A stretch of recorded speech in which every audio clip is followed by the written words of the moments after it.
الصفقات عايز اتكلم عن حاجه بسيطه. امبارح الكابتن سيد عبد الحفيظ اتسأل سؤال، والسؤال اللي اتسأله توقعاتك مين ياخد الدوري؟ كان مع مهيب. الدوري الاهلي ولا بيراميدز؟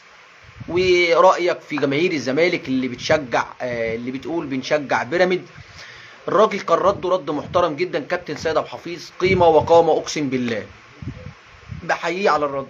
الراجل قال مش مهم مين ياخد الدوري الاهلي ولا بيراميدز، كده كده الدوري هيتنسي، ولكن المهم حق احمد رفعت لو اتنسى يبقى احنا ما نستاهلش نعيش ولا نستاهل ان احنا نبقى بني ادمين. الراجل قال كلام كتير بصراحه، ولكن بنفس التعبير الراجل بيقول ما نستاهلش ولا يكون عندنا ضمير ولا نستاهل ان